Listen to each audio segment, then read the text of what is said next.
So बघा, आजच्या क्लासमध्ये आपण बघणार आहोत mister Mukesh Kumar, accountant of electricity company limited, has furnished particulars in respect of his income for the previous year 31st March 2017. 31 March 2017चं previous year आहे. त्यामुळे एक गोष्ट लक्षात ठेवा की काय बघायचं इथे आपल्याला 31 मार्च 2017चं इयर आहे, म्हणजेच प्रिव्हियस इयर जे झालेलं आपले 2016-17. तर असेसमेंट इयर जो निघणार तो निघेल आपला 2017 आणि 18चा. तर आपल्याला जो काही डेटा लागेल तो डेटा आपल्याला 2016-17चा असणे गरजेचे आहे. त्यावेळेस आपलं असेसमेंट इयर कुठलं कन्सिडर होईल? 17 आणि 18. बेसिक पे दिलेला आहे 3 लाख रुपीज. डेअरनेस अलाउन्सेस आहे 35% ऑफ 3 लाख. तर म्हणजेच ऑफ सॅलरी. तर आपण इथे 3 लाखची 35% काढणार. आता एक गोष्ट लक्षात ठेवा, जेव्हा कधी 35% किंवा पर्सेंटेज मध्ये डेअरनेस पे असेल तर त्यावेळेस त्याला in terms of employment consider करायचं. ओके, तर 3 लाखचे 35% जर आपण काढत असेल तर हा आपल्याला डायरेक्टली मिळणार 1,05,000 रुपीज. ओके, 30% निघेल 3 लाखचे 90,000 आणि 5% अमाऊंट 15,000, म्हणजेच टोटल जर केली तर 1,05,000 rupees. He contributes 15% of his basic salary to recognized provident fund. The employer also contributes the same amount. 15% basic सॅलरीच्या रेकॉग्नाइज प्रोव्हिडंट फंडला गेलेला आहे. म्हणजेच पुन्हा आपण इथे जर काढला तर 45,000 रुपीजची अमाऊंट आपल्याला मिळून जाईल. 45,000 बघा, 10% अमाऊंट 30,000 आणि 5% अमाऊंट जी निघेल ती 15,000, म्हणजेच दोघांची ऍडिशन केली तर 45,000 जी अमाऊंट आहे ती कुठे गेलेली आहे? रेकॉग्नाइज प्रोव्हिडंट फंडला गेलेली आहे. परंतु ही 45,000 जी आहे ती आपण कशाची घेतलेली आहे? फक्त 3 लाखची. त्यानंतर डिअरनेस अलाउन्सेसची सुद्धा 15% आपल्याला यामध्ये प्लस करायची आहे. सॅलरीमध्ये आपण घेतोय रेकॉग्नाइज प्रोव्हिडंट फंडला, डिअरनेस अलाउन्सची 15% आपल्याला घ्यायची आहे. तर ती सुद्धा प्लस करा. 1,05,000 ची 1,05,000 ची जर आपण 15% काढली त्याची सुद्धा अमाऊंट सांगा किती येते? 15,750 प्लस किती करायची आपल्याला? 45,000. सो याची जी ऍडिशन आहे ती कंप्लीट ऍडिशनची जी आहे ती ऍडिशन होईल आपली 60,750. किती मिळते आपल्याला? 60,750 रुपीज जी आहे ती कुठे गेलेली आहे? आपली रेकॉग्नाइज प्रोव्हिडंट फंडला गेलेली आहे. किती पर्सेंट अमाऊंट आहे रे? 15% अमाऊंट आहे. ओके, आणि आपल्याला रूल काय सांगतोय की 12% पर्यंत एक्झाम्प्टेड आहे. सो 12% पर्यंत एक्झाम्प्टेड आहे, म्हणजे 3 lakh plus 1,05,000 is equal to येत आहे 4,05,000. याची 12% काढा. 12% निघते 48,600. किती मायनस होईल मग याच्यामधने? 48,600 रुपीज काय व्हायचे? मायनस व्हायचे, कारण ही एक्झाम्पशन लिमिट आपल्याला इथे मिळालेली आहे.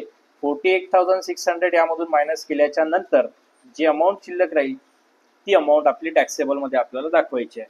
कशामध्ये? रेकॉग्नाइज प्रोव्हिडंट फंड मध्ये. त्यानंतर पुढे जर आपण विचार केला, interest credited at 11% per annum to recognise provident fund rupees 16,500. आता इथे बघा 11% अमाऊंट आपल्याला दिलेली आहे. 11% अमाऊंट दिलेली आहे आपल्याला 16,500 रुपीज आणि एक्झाम्पशन लिमिट आहे 9.5%. तर ही अमाऊंट आपल्याला काढायची आहे. तर अशा वेळेस क्रॉस मल्टिप्लिकेशन करायचं. 16,500 multiplied by 9.5 divided by 11. Answer सांगा किती येतं?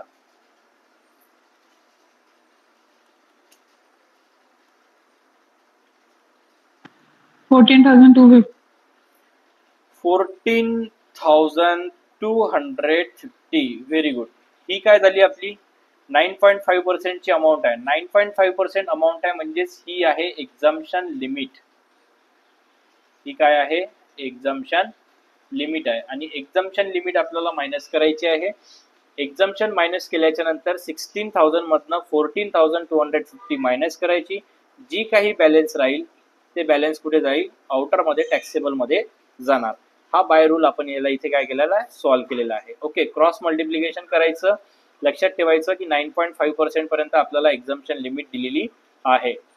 पुढे बघा, 3 नंबरचा पॉईंट क्लिअर झाला आपला. 4 नंबर बघा. 4 नंबर मध्ये दिलेला आहे rent free accommodation provided to him at Nagpur.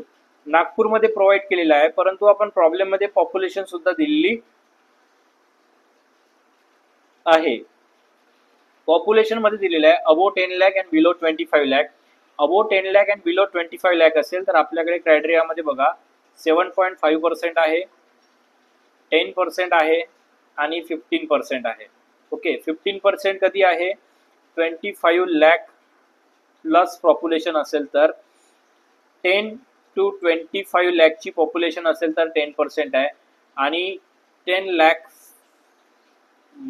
च्या कमी पॉप्युलेशन असेल तर 7.5% आहे. इथे पॉप्युलेशनच डिरेक्टली दिलेली आहे 10 लाख टू 25 लाख, म्हणजेच आपण पर्सेंटेज किती घेणार? 10% ऑफ सॅलरी. आणि सॅलरी पर्पज काय घेतोय आपण? Basic DA, commission, all taxable allowances इथे सॅलरी पर्पज साठी घेतले जातात. त्याचे किती पर्सेंट घ्यायचे आपल्याला? 10%. त्यानंतर घेऊ आपण rent paid by the employer. पुढे दिलेले आहे the rent paid by the employer for this house is ₹3,000 per annum. आणि जी रेंट आहे ती रेंट किती पेड केलेली आहे? 3,000 रुपये पर एनम रेंट काय केलेली आहे? पेड केलेली आहे. ठीक आहे, याचं कॅल्क्युलेशन 10% नी करायचं. जे काही अमाऊंट येईल ती अमाऊंट घ्यायची आणि रेंट 3,000 रुपये पर मंथनी कॅल्क्युलेट करायची. ओके, विच एव्हर इज लेस, या दोघांपैकी जी काही कमी असेल व्हॅल्यू ती व्हॅल्यू काय राहील आपली? टॅक्सेबल मध्ये जाणार. त्यानंतर पुढे बघा काय दिलेलं आहे. पुढचा दाखलेला आहे 4 नंबर झालेला आपला. 5 नंबर बघा काय आहे, थोडं लक्ष द्या. एक सेकंड मी रफ करतोय. ही is provided by the employer a car of 1.8 litre. किती लिटर इंजिनची कार आलेली आहे? 1.8 लिटर इंजिनची कार त्याला प्रोव्हाइड झालेली आहे for official and private use. दोन्ही पर्पज साठी दिलेली आहे, ऑफिशियल पर्पज आणि प्रायव्हेट पर्पज, म्हणजे हा मिक्स मध्ये जाणार. All expenses including driver salary ₹1,000 per month. आपल्या लॉ मध्ये तर 900 रुपीजच आहे, वरची किती दिली तरी कन्सिडर करायची नाही. ₹1,000 per month are paid by the employer. कोण पेड करतोय? Employer. Car was handed back to the employee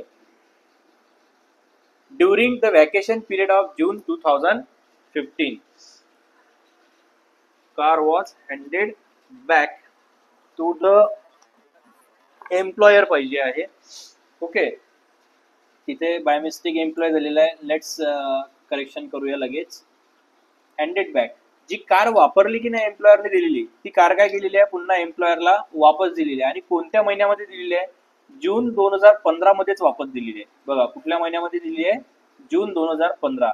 आता मला सांगा, आपलं जे प्रिव्हियस इयर आहे ते प्रिव्हियस इयर आहे 2016 आणि 17चं. हा पिरियड चाललेला आहे 2015 मध्ये, म्हणजेच हा या असेसमेंट इयर मध्ये याची आपण काउंटिंग करणार नाही. आर्थिक वर्षात येत नसल्यामुळे आपण याला काय करणार? एक्झम्प्टेड घेणार. त्याचं कॅल्क्युलेशन आपण या पिरियड मध्ये घेणार नाही. देन दिलेला आहे ही डिपॉझिटेड. आता का बरं घेणार नाही? कारण आपल्याला फक्त प्रिव्हियस इयर 16-17चेच अमाऊंट पाहिजे, त्याच्या आधीच्या अमाऊंट आपण कन्सिडर करणार नाही आहोत.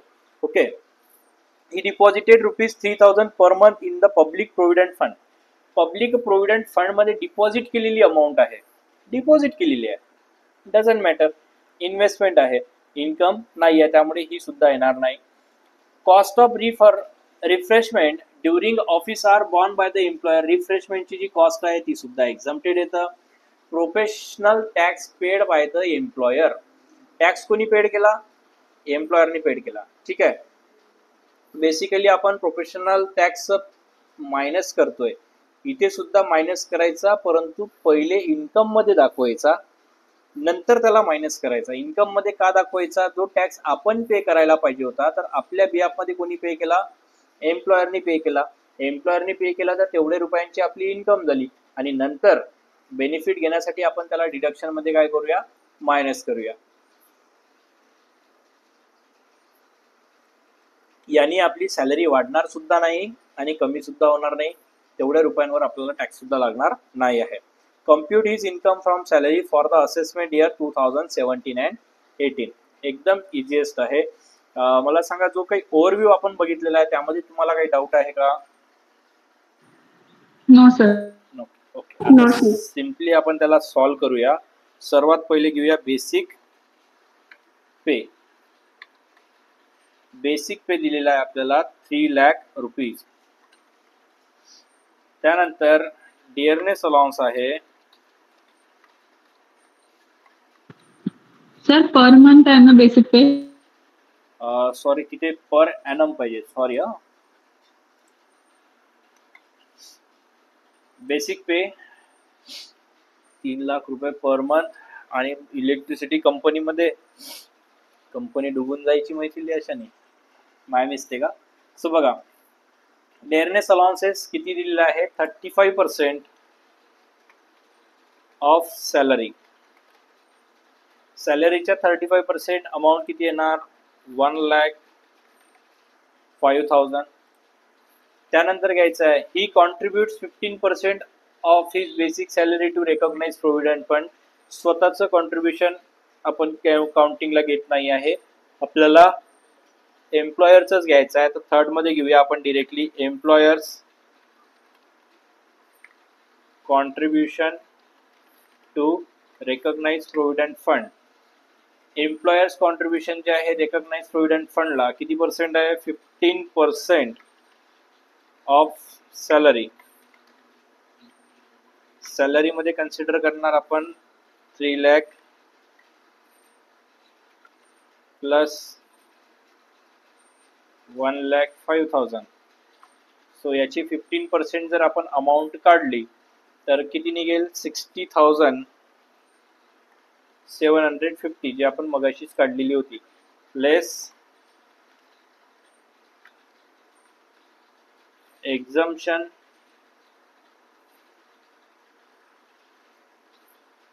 अप टू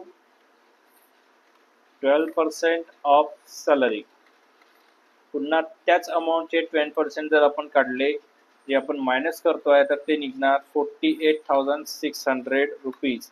आणि ही अमाऊंट मायनस केल्याच्या नंतरचं सांगा अमाऊंट किती शिल्लक राहत आहे.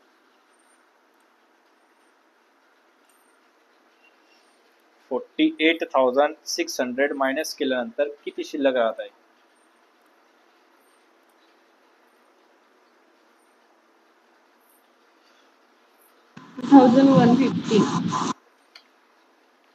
12,150. हा कुठला होता, employee's contribution to recognise provident fund. त्यानंतर आपल्याला आलेला आहे इंटरेस्ट. जशा आपण ड्युअल एंट्रीच्या करतो, ड्युअल एंट्री म्हणजे ज्यामध्ये इनर व्हॅल्यू येतोय, तुम्ही एक लाईन जरी सोडली प्रॉब्लेम सॉल्व्ह करताना तरी काही प्रॉब्लेम नाही आहे. मी त्या सेंटेन्सला बोल्ड याच्यासाठी करतो आहे की जेणेकरून तुम्हाला समजायला सोपी जाईल. ठीक आहे. सो इंटरेस्ट किती आलेला आहे, interest credited to recognise provident fund. Credited to recognise provident fund किती पर्सेंट आहे, ॲट 11%. चला ठीक आहे, याला आपण वरतीच घेऊन घेऊया. Interest credited to recognise provident fund at 11%. आणि जी अमाऊंट आहे ती अमाऊंट बघा किती येणार,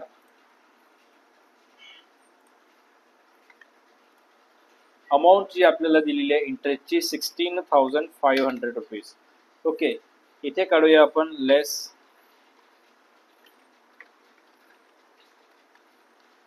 exempted up to 9.5%. 9.5% अमाऊंट एक्झम्प्ट करायची आहे.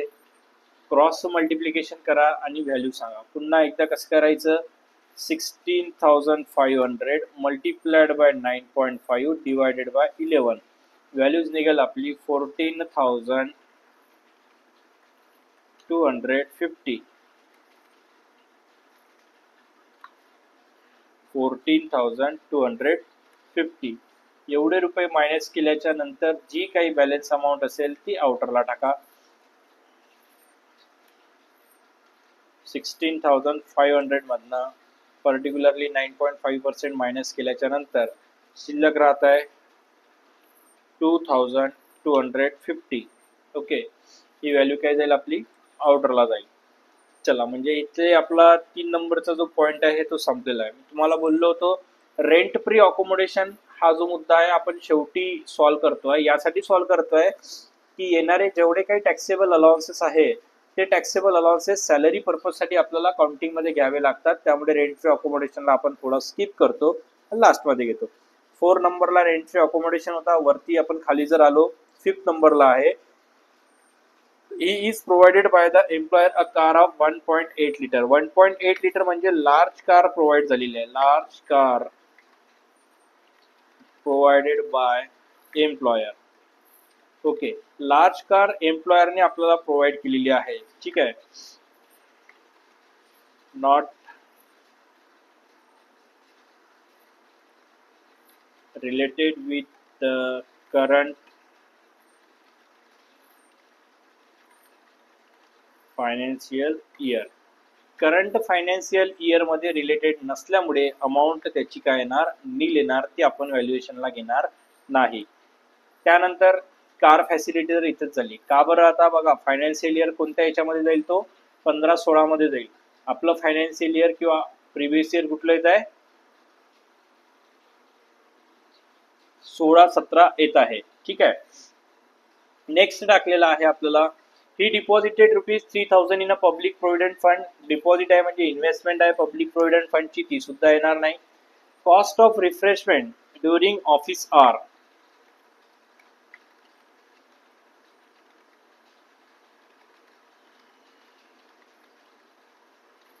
Cost of refreshment during office hour हा सुद्धा निघेल, कारण ही सुद्धा काय आहे, एक्झम्प्टेड आहे. ही सुद्धा काय येणार, एक्झम्प्टेड येणार. ठीक आहे, त्यानंतर आहे profession tax paid by the employer. तर याला घ्या.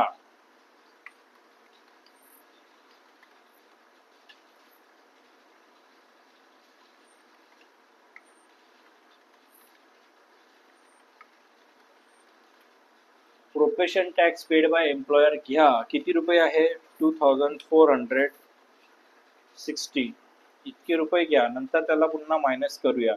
सद्यस्थितीमध्ये एम्प्लॉयरने दिलेला आहे त्यामुळे ती आपली काय झालेली आहे, इन्कम झालेली आहे.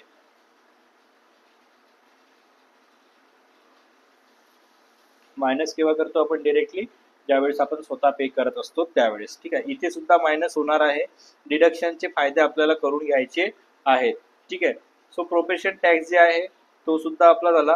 आता राहिलं फक्त एकच गोष्ट, ती म्हणजे कुठली, रेंट फ्री अकोमोडेशन. ती सुद्धा सॉल्व्ह करून घेऊया. काय बघायचं आपल्याला, रेंट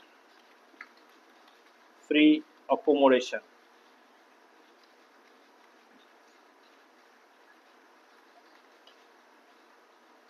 रेंट फ्री अकोमोडेशन मध्ये लक्षात घ्या, पॉप्युलेशन दिलेली आहे. पॉप्युलेशन किती आहे शहराची, 10 लाख पेक्षा जास्त आहे तर 25 लाख पेक्षा कमी आहे. किती पर्सेंट घ्यायचे, 10% ऑफ सॅलरी. आता इथे काय आहे, फक्त आपल्याला बेसिक सॅलरी आणि डिअरनेस अलाउन्सेस दिलेला आहे. आणि डिअरनेस अलाउन्सेस हे रिटायरमेंट पर्पजसाठी असते, गरजेचे असते.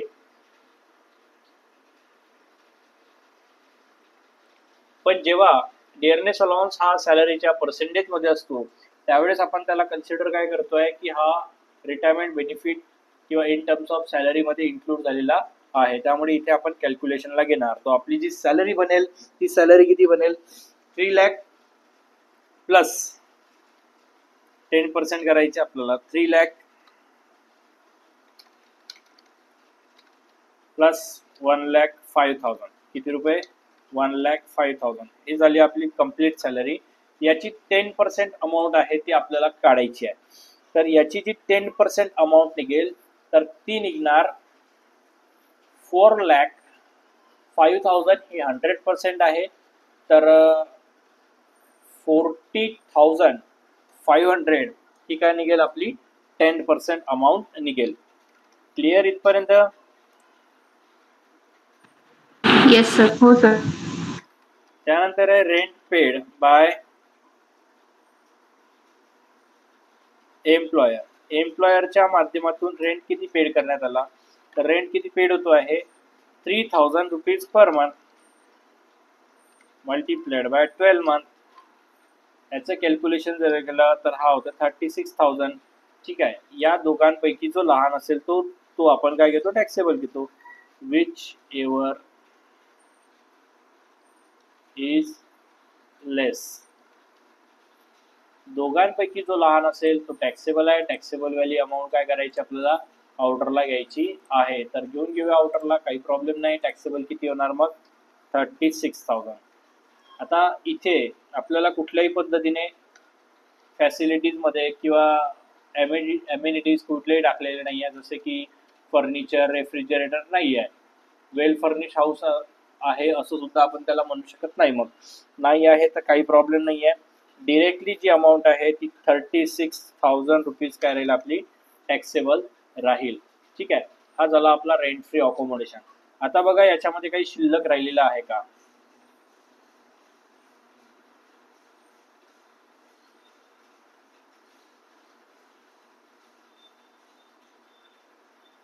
एखादी एंट्री वगैरे शिल्लक राहिली असेल, झालं सर्व. पहिली, दुसरी, तिसरी झालेलीच आहे, चौथी झालेलीच आहे, सर्व झाल्या. काही डाऊट इथपर्यंत. No, sir. No, sir. चला ग्रॉस सॅलरी काढा. बघा सुरुवातीला आहे 3 lakh plus 1,05,000 plus 12,150 plus 2,250 plus 2,460 plus 36,000. हे सगळे कुठे निघणार, टोटल मध्ये येणार. टोटल किती होत आहे सांगा. 4,55,400. 55 की 57? 55. 4,57,860. मैथिली काय सोडलंस.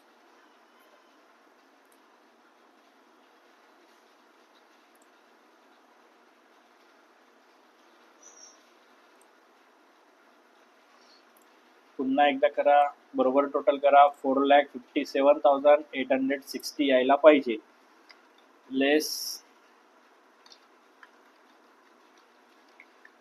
Deductions under section 16. कुठल्या सेक्शन मध्ये डिडक्शन घ्यायचे आपल्याला, अंडर सेक्शन 16 मध्ये घ्यायचे आहे. यामध्ये एकच डिडक्शन आपण इथे मायनस करू शकतो, ती म्हणजे कुठला आहे, प्रोफेशनल टॅक्स. एंटरटेनमेंट अलाउन्सेस दिलेला नाही आहे.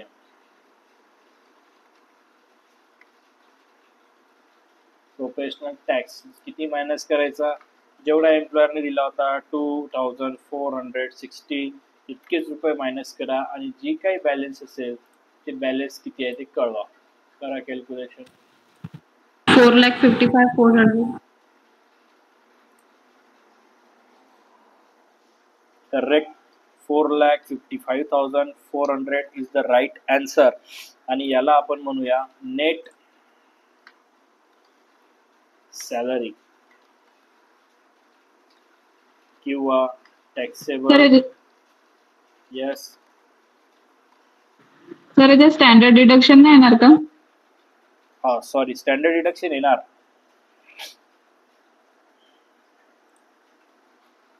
हा जो आहे हा सेकंड नंबरला जाणार, स्टँडर्ड डिडक्शन येणार.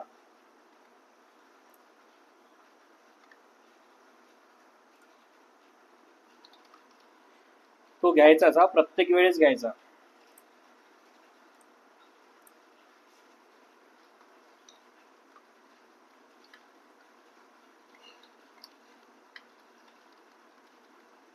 Standard deduction 50,000.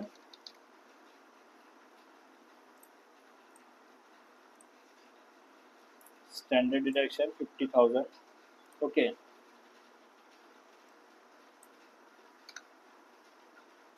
सो त्यानंतर 2,460 हा मायनस करा. यांची टोटल जर केली तर ती होईल 52,460. 52,460 रुपीज काय करा मायनस करा आणि आन्सर करा. 4,05,400. 4,05,400. करेक्ट.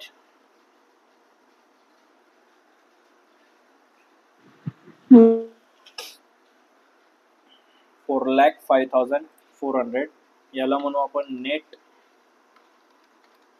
सॅलरी किंवा टॅक्सेबल